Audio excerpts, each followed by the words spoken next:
આપ સૌને મારા જય શ્રી કૃષ્ણ. યુટ્યુબ ચેનલ વ્રત કથાઓમાં આપનું સ્વાગત છે. આજે આપણે આ વિડીયોમાં સાંભળવાના છીએ ગાયત્રી વ્રતની કથા. ગાયત્રી વ્રત કોઈ પણ સ્ત્રી પુરુષ કરી શકે છે. આ વ્રત સૂર્યનું વ્રત છે અને રવિવાર સૂર્યનો વાર છે, એટલે આ વ્રત કોઈ પણ રવિવારથી શરૂ કરી શકાય છે. ચાલો સાંભળીએ ગાયત્રી વ્રત કથા.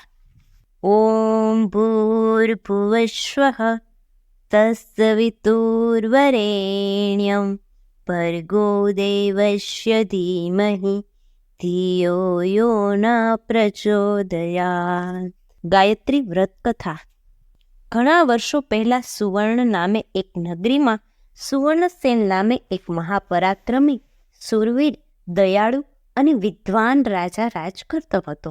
એ રૈયતના સુખે સુખી થનારો અને રૈયતના દુઃખે દુઃખી થનારો હતો. કોઈ ભૂખ્યું ન સૂતું. ગરીબો માટે રાજના ભંડાર સદા ખુલ્લા રહેતા. આવા દયાળુ રાજાની રાણી મૃગાક્ષી પણ એવી જ દયાળુ હતી. એ બહુ રૂપાળી ન હતી, છતાં રાજા એને ખૂબ જ ચાહતો. પ્રજા પણ રાજા રાણીને આદર આપતી. રાજા રાણી બધી રીતે સુખી હતા, પણ એ વાતનું દુઃખ હતું. લગ્નને લાંબો સમય વીતી જવા છતાં શેર માટીની ખોટ હતી. રાજા ઘણીવાર વિચારતો કે રાણીનો ખોળો જો આમ જ ખાલી રહેશે તો રાજગાદી પર એના પછી કોણ બેસશે? તો પણ જેવી પ્રભુની ઈચ્છા એમ માનીને બંને સુખેથી જીવતા હતા. પરંતુ રાજા સુવર્ણસેનની માતા કૃષ્ણદેવીની આંખોમાં રાણી મૃગાક્ષી કણાની જેમ ખૂંચવા લાગી હતી. એ ઘણી વાર રાણીને વાંજળી એવું મેણું મારતી. રાણીને દુઃખ થતું, પણ એ સાસુ સામે કશું ન બોલતી. જેમ જેમ સમય પસાર થતો ગયો તેમ તેમ માતા કૃષ્ણાદેવીની પૌત્રની ઈચ્છા ઉત્તરોત્તર વધતી ગઈ. એણે પોતાના પુત્રના કાન ભંભેરવા માંડ્યા, જેથી રાજા સુવર્ણસેન બીજા લગ્ન કરી લે. રાજા સુવર્ણસેનને પણ પિતા બનવાની ઘણી ઈચ્છા હતી, પણ રાણી પર અનહદ લાગણી હોવાના કારણે એ ફરી લગ્ન કરતા ખચકાતા હતા. રાજાને મનોમન ગુંચળાતો જોઈ પતિવ્રતા રાણી મૃગાક્ષીએ સામે ચાલીને પતિને ફરી લગ્ન કરવા કહ્યું. માતા કૃષ્ણાદેવીએ પોતાના પુત્રને ફરી લગ્ન કરવા ખૂબ સમજાવ્યો, પણ રાજા સ્પષ્ટ હા પાડતો નથી. માતા કૃષ્ણદેવીએ તેમના જ રાજના જાગીરદારની 16 વર્ષની અતિશય સુંદર પુત્રી રૂપાને મહેલમાં બોલાવી.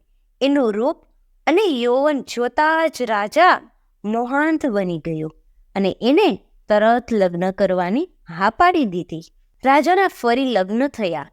રાણી મૃગાક્ષી કડવો ઘૂંટ પીને રહી ગઈ. નવી રાણી આવ્યા પછી રાણી મૃગાક્ષીને મહેલનો એક ઓરડો સોંપી દેવાયો અને એક દાસી અપાઈ.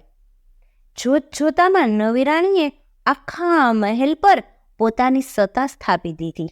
રાજા તો એના રૂપમાં એટલો અંધ બની ગયો હતો કે સર્વત્ર નવી રાણી સિવાય કશું જ ન દેખાતું ન હતું. મહિને એકાદ વખત એને રાણી મૃગાક્ષીની યાદ આવતી, ત્યારે એકાદ રાત ગાળવા એની પાસે જતો અને પછી ભાવ પણ ના પૂછતો. રાણી મૃગાક્ષીના દિવસો ઘણા જ દુઃખમાં જવા લાગ્યા. હવે એ ફક્ત નામની જ રાણી રહી હતી. દાસીઓ પણ એની આજ્ઞાનું ખુલ્લેઆમ ઉલ્લંઘન કરતી હતી. ઉપરથી નવી રાણીનો ત્રાસ તો હતો જ. એને 2 ટક ખાવા મળતું, બાકી કંઈ ન મળતું.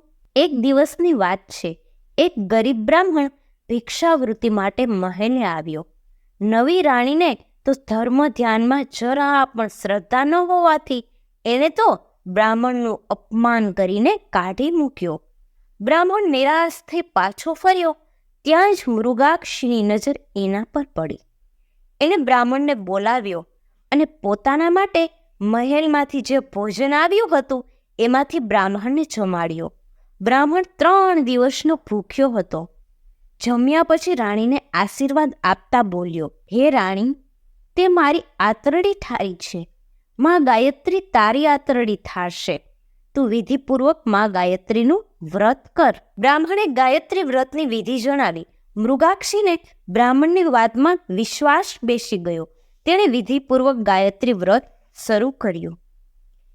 એક દિવસમાં ગાયત્રીએ સ્વપ્નમાં આવીને મૃગાક્ષીને કહ્યું, કાલે મહેલની દિવાલ પાછળ કેરીના ગોઠલા છોતરા પડ્યા હશે, એ લાવીને તું ખાજે. તું એક તેજસ્વી પુત્રની માતા બનીશ અને હું સદાય તારા પુત્રની રક્ષા કરીશ. મૃગાક્ષીએ મા ગાયત્રીના આદેશ પ્રમાણે કર્યું અને થોડાક દિવસમાં એને જાણ થઈ કે એને ગર્ભ રહ્યો છે. એ ઘણી આનંદમાં આવી ગઈ. રાજા સુવર્ણસેનને પણ આ સમાચાર મળતા જ ઘણા આનંદમાં આવી ગયા. એ મૃગાક્ષી તરફ વધુ ધ્યાન આપવા લાગ્યા. માતા કૃષ્ણદેવી અને નવી રાણીના પેટમાં તેલ રેડાયું. જો મૃગાક્ષી પુત્રની માતા બને તો તેનું માન વધી જશે અને રાજા એનો બની જશે. નવી રાણી ઘણી કપટી હતી. એ મીઠા અવાજે રાજાને સમજાવવા લાગી કે મોટી બહેનના પગ ભારે છે, તેથી એમને એકલા રખાય નહીં. આવા સમયે તેમને ખુદ સાચવવા જોઈએ. તમે રજા આપો તો હું એમને મારી સાથે રાખું. રાજાને આ સાંભળીને ઘણો આનંદ થયો. મૃગાક્ષી પણ રાજી ખુશીથી નવી રાણી સાથે રહેવા આવી ગઈ. નવી રાણી નાની બહેનની જેમ સેવા કરવા લાગી, પણ એના મનમાં કપટ હતું. એ તો સુવાવડની રાહ જોતી હતી. બરાબર 9મા મહિને મૃગાક્ષીએ સુંદર પુત્રને જન્મ આપ્યો. નવી રાણીએ એક સેવક સાથે તાજા જન્મેલા પુત્રને જંગલમાં મોકલાવી દીધો અને પુત્રની જગ્યાએ બિલાડીનું મરેલું બચ્ચું મુકાવી જાહેર કર્યું કે રાણી મૃગાક્ષીએ બિલાડીના બચ્ચાને જન્મ આપ્યો છે. રાજાના ક્રોધનો પાર ન રહ્યો. મૃગાક્ષી માટેની સમસ્ત લાગણી ધૃણા અને ધિક્કારમાં પલટાઈ ગઈ. એણે સુવાવડી રાણીને ધક્કો મારીને કાઢી મૂકી. રાણી મૃગાક્ષી રડતી રડતી પોતાના જૂના ઓરડે ચાલી ગઈ અને મા ગાયત્રીને યાદ કરીને રડવા લાગી. હવે આ બાજુ જંગલમાં શું થયું એ જોઈએ.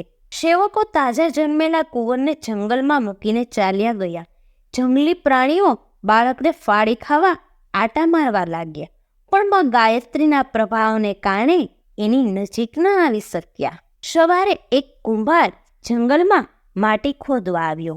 બાળકનું રુદન સાંભળી એને ઘણી નવાઈ લાગી.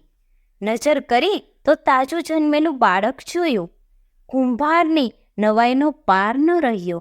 એ નિસંતાન હતો, તેથી બાળકને ઘેર લઈ ગયો. કુંભારણ તો બાળકને જોતા જ રાજીના રેડ થઈ ગઈ. આમ રાજાનો પુત્ર કુંભારના ઘેર ઉછરવા લાગ્યો. કુંભારણ એના સગા દીકરા કરતાં પણ અધિક હેતથી ઉછેરે છે. એમ કરતા કુંવર 5 વર્ષનો થયો. કુંભારે એને માટીનો એક ઘોડો બનાવી આપ્યો.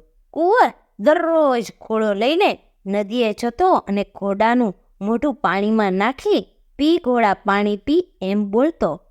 એક દિવસ રાજા સુવર્ણસેને આ દ્રશ્ય જોયું તો એ હસતા હસતા બોલી ઉઠ્યા, છોકરા, માટીનો ઘોડો તો કાંઈ પાણી પીએ?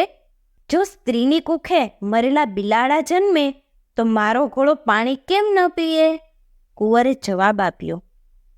રાજાએ મહેલે જઈને નવી રાણીને આ વાત કરી તો નવી રાણી ડરી ગઈ. બાપનો ભાંડો ફૂટી જવાનો ડર લાગ્યો. એને રાજાને ખબર ન પડે એ રીતે સેવકોને મોકલીને કુંભારણને ગામ બહાર કાઢી મૂક્યા. હવે બન્યું એવું કે એ જ વર્ષે રાજ્યમાં ભયંકર દુષ્કાળ પડ્યો. લોકો ભૂખે મરવા લાગ્યા. પશુ પંખી પાણી વિના તરફડવા લાગ્યા. રાજાએ જ્યોતિષીઓને બોલાવ્યા તો સર્વએ રાજાને ગાયત્રી યજ્ઞ કરવા કહ્યું.